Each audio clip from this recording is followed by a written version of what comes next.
Good morning there, YouTube fans. It is I, Big D, back with you live and in person. It is Monday, and I'm just waiting to get ready to go to work here. I did a video last week, and I posted it, and only 3 seconds of it went up, which, I don't know, 2 hours to get 3 seconds up. Kind of wonder about that speed. But what I was talking about was hotshotting, expediting, courier driving, pros and cons of the three and what they really are. Which is the easiest to get into? Courier driving. Why? Well, you can use your own vehicle. Insurance is a fraction of what the other two is going to be. And I'll give you an example. My insurance in this van runs me $40 a month. $40. I pay $10 a week for cargo insurance, so my total cost of insurance is $80. Now, let's take and compare that to the other two. Generally speaking, they're going to be close to the same, but hotshotting, which is taking a F350, something along 250, 350, something along the lines of that, towing a big trailer behind it, something like you see a truck hauling a trailer with cars on it, that's a hotshotter. Okay, then they haul other things, okay, just so you know. But that gives you an idea when you're driving down the road. You see these little numbers and MC and DOT numbers in the windows. That's what they are. That's a hotshot. Okay? Then you have expediters. And that's going to generally be in Sprinter-type vans. A Sprinter van is a load board designation. It doesn't mean it's a Mercedes Sprinter. It means it can be a Dodge ProMaster, an NV, the NV high-top vans. I can't remember which number that is. But... or the Transit Connects, or not Connects, but the Transits, the high top extended Transits. Those are all considered Sprinter vans. In case you're wondering, it's a load board designation. Now, those vans will run you about anywhere new 30 in the high 30s to 40s. Mercedes cost you more than that, trust me. But Transits and Dodges are running in that area. Generally, you want the highest, the tallest, the most comfortable 3-skid capability. Now, can you get away with 2? In some places, yeah. Cargo vans, the old Ford and Chevy cargo vans, the old style, you know what I'm talking about. Yeah, those are cargo vans. There are a dime a dozen out here. I would not advise anybody getting a cargo van to expedite over the road. One, it's uncomfortable. Two, you're really going to get cheap rates, and it's very limiting. But their insurance will run you somewhere around $150 a week or $600 a month. Yeah, big difference. Now, the price of payments, if you're financing a Sprinter type van, a few $1,000s down, it's going to run you $600, $700, up to $900 a month. So with that and the other insurance on it, you're around anywhere from, I'd say, in the $1,200 to $1,500 a month range. It's a lot of money. Now remember, you're in your car driving it for $80 in insurance, and whatever you paid for the car, if your payment's $200-$300, $200-$300. You can see the big difference. If you go in the hotshot, it gets even worse because that truck is going to run you $50,000-$60,000. That's over $1,000 a month, folks. Then you got to get that trailer. You can buy them used, but most people want to get new because they have no trouble with them. And you can get it around $20,000, and you're up there at around $1,500 a month. Easy. To $2,000 for that equipment and insurance. You'd be over to $2,000. So you're at $1,500 plus around $2,100. That's why people, and then you got to buy your tarps, your straps, all that stuff you need. And in hotshotting, it's on a flatbed trailer outside. They'll load a piece of equipment on. You got to strap it down. You have to follow a lot of DOT regulations too. You may have to have a Class B, depending on the weight. You're probably going to have a medical card. Your rates are higher, but then again, so's your cost. Your gas mileage sucks. 8 miles, 9 miles a gallon because you're towing something. You tear these trucks up like crazy. A hotshotter truck lasts 2, maybe 3 years. And it's like anything else. If that's what you want to do, do it. But like I said, look into it heavily, and there's going to be a couple channels I'm going to refer you to. Truck and Travel, you're going to see they're in a FedEx straight truck. They were Hotshotters and almost went broke. And they have no problems talking to you about it. So let's just take it. Expediting. Easy to get into. You can buy a used van for it's in the 20s. There you go. You're out there in the 20s. You're still going to pay $600 a month insurance, and you're roughly at $1,000 a month with the payment. So you've cut it there buying used, but you're going to have to do the maintenance. And these vans are not designed to be beaten up and driven 3,000-4,000 miles a couple of years. But that's what you're going to get. You're going to spend a lot of money on repairs. Get used to it. But there is a great channel for that. See, Expediting and Hotshotting, you go over the road. You're going to pick up in Ohio, go to California, something like that. You're going to live in that van or truck. And in a Hotshot, you got to pick up the back seat or actually put a sleeper on it. In a van, you can build a bunk and set up with TVs and refrigerators, microwaves, heaters, air conditioners, all that stuff in it, which I did. There is a channel out there I want you to look at. It's called Life of Chris. Guy's kind of bald on the head and he's got like an American flag mask on it. So when you look at it and find it, that's, Life of Chris. And this is a guy who at the beginning of the year told his story of getting into expediting. Okay, now I'm going to go through expediting first. He's out there and he's talking about, he's checked with all the owners. And owner is a person you drive for them, you drive their equipment. They call them owners. I don't like the term because I'm not owned by anybody. I'd say business partner, but they use the term owners. That's my owner. I don't have an owner. But that's the terminology used in this field, so that's just the way it is. Okay, so generally speaking, and I'm going to use $1 a mile to make it easy for the math. If you are generally speaking, you're going to go on a 60-40 split. 60% goes to the driver, 40% goes to the owner. So it's common out here.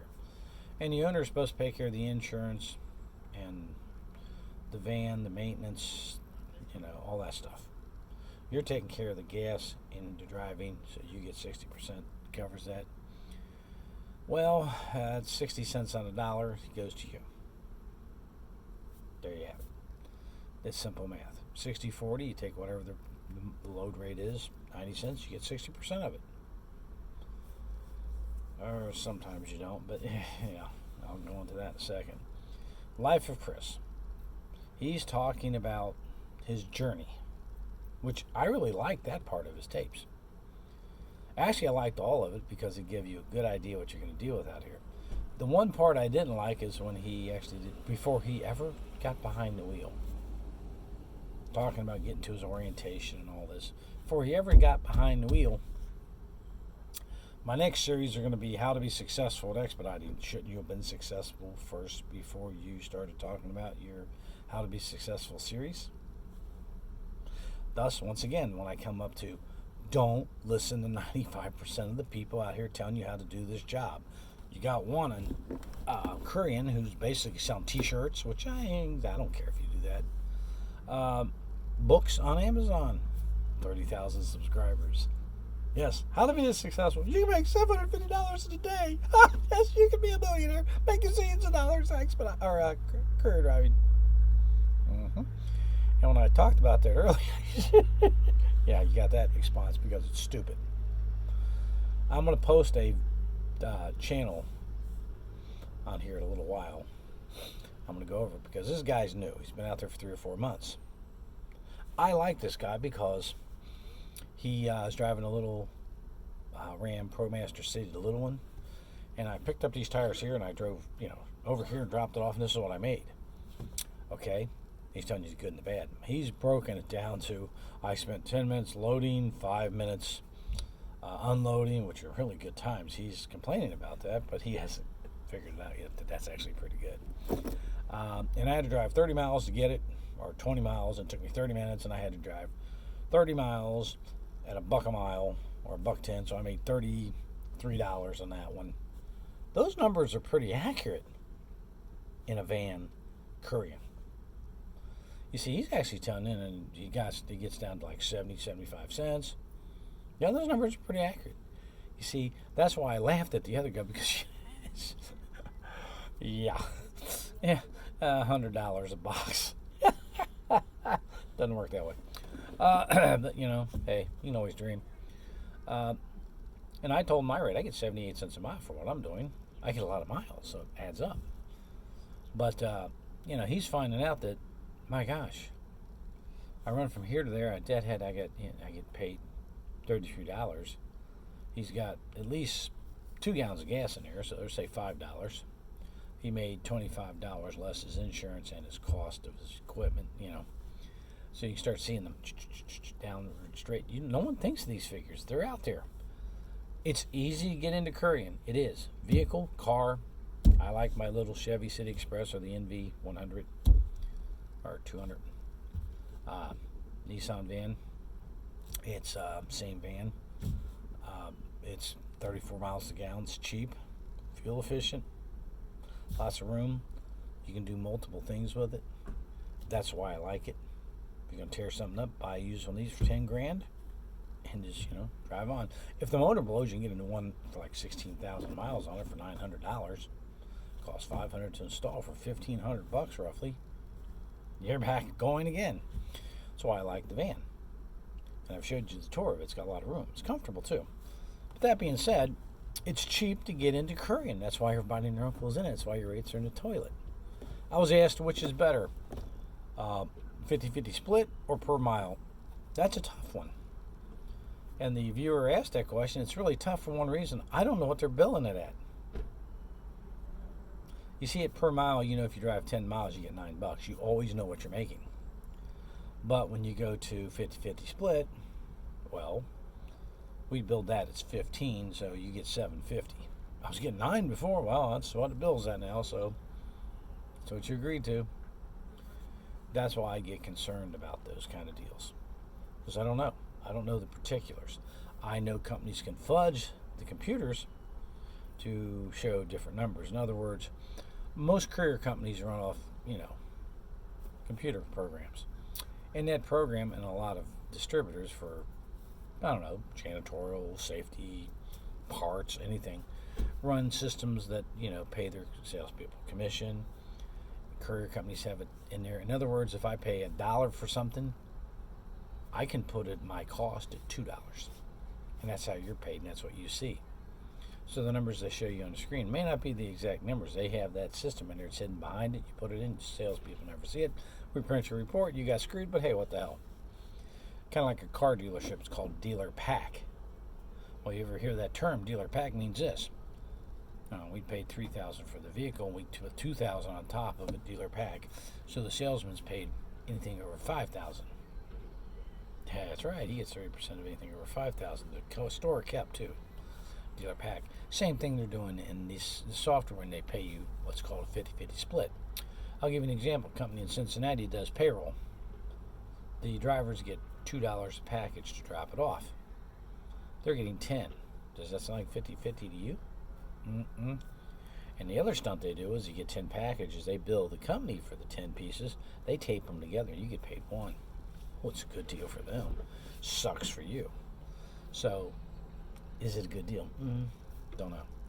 But Courier's easy to get into.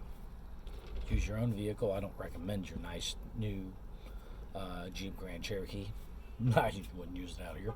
Don't tear it up. You can appreciate the crap out of it in a hurry, because all those miles drop its value.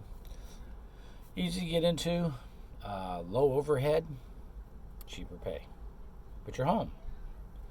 Couriers generally stay local, so you're going to be home weekends and every night. You can make decent money at it too. Expediting. You're going to be over the road. You're not going to be home every night, and you're not going to be home most weekends. Higher upfront cost to get in. You're going to get paid between, and some people go 60. I know people getting 50 cents a mile, 50 to $1 a mile on average. So what that means, if I pick up Ohio and I go to California, it's 2,500 miles, I get 95 cents, say $1 a mile. I get $2,500. But I also had to pay all the tolls, the gas, the maintenance, all that stuff. And remember, I got that $600 in insurance and a $600 van payment. So I already got $1,200 roughly out the door. The same thing with hotshotting. Hotshotting, you get paid more. Okay? You deal problem most time directly with the brokers too, if you're running your own authority. So then you don't have someone picking your pocket, but then you got to bill it, collect it, and all that other nonsense. That's why people go with carriers, is because they do all that work for you. They get the loads, they give it to you. At least you get to sleep that way. But he's going to drive out there. He's already got $1,500 to $2,000 a month overhead. Yeah, going out the door that he has to make to break even, not including his maintenance or anything of that nature. So, in short, Courier's local, around town, maybe 100 miles out of town, 150, sometimes two. You'll be home. You're going to get paid less, but your upfront cost getting in's a lot less. Expediting and hotshotting, both going to be over the road. You're going to live in the van. You're going to get paid more, but your expenses are going to be a lot higher. So in the end, who does better? Between hotshotting and expediting, at the end of the year, I think they're both almost the same. They're really close. Expediting versus courier driving, depending on where you work at, it can be close to the same too. So all of them in the end, if you work it right, you can make about the same money. That's the key. How do you get there? Well, a lot of people can sell you books and give you hats and sell hats and things and talk about how to make $750 a day. And yeah, as a courier. As an expediter, that's very possible, by the way. But as a courier, like I said, when Jupiter aligns with Mars and peace in the planets and the age of Aquarius, yeah, you might get there one day, and the next day you probably make $50 to $100. But that can happen. It's not going to be consistent. They tell you how to make money, yet they'll never show you anything that shows what they make. And like I said, if I'm out driving around, I'm in Louisville, someone in this Louisville area wants to meet up with me, I will show it to them on my phone, and one of these days I'll take a picture of it and download it. And I don't have all those GoPros and all that high-tech camera system. In fact, the guy at Life of Chris went out and bought $3,000 worth of cameras to show you his experience on the road. That's right, Life of Chris is out there driving around showing you how to make money and be successful. He quit 1 week. 1 week. He lasted Monday through Saturday. Not even a week totally. He got his washout of $900. They took out his deadhead to bring the van back about $165. Hire on fees of $104.50. A couple other things, insurance and everything. Time he was done, he got $193 for that week. Then he had to pay his gas out of it, so he lost money. Yep, you can lose money out here too. No one told you that either. You've never seen a negative paycheck. I have. Worked all week, owed them $135, or was in service all week and owed them $135. Well, I wasn't in service. I was out of service generally. I never really had a check where I worked and only got that, but you best believe that your insurance is coming, and it's going to be, if you're off for 3 weeks, there's 3 weeks worth of insurance you're paying. Yeah, isn't that nice? So you come out the door about 400 in a hole. Let's say 135. Yeah, it's about 400 in a hole. 400 in a hole. So you got to be careful. If you have questions, put them below. I'll answer your questions. You may not like the answers, but you're going to get the answer, and I'm going to tell it to you the truth. I'm not going to lie to you. I'm not gaining anything by lying to you. I'm not out here selling you everything but the kitchen sink. But I need subscribers. I need you to subscribe. I need you to like the video. I need you to share the videos. If you don't like the video, share it to someone you don't like. I'm really not proud, but if I can get up to 1,000, I can do live talks on here, which is where I'm wanting to go with this, so I can actually interact with you on the spot. Let's get this subscriber count out, folks. Subscribe. This is Big D saying we're in this together. We'll make money. Later.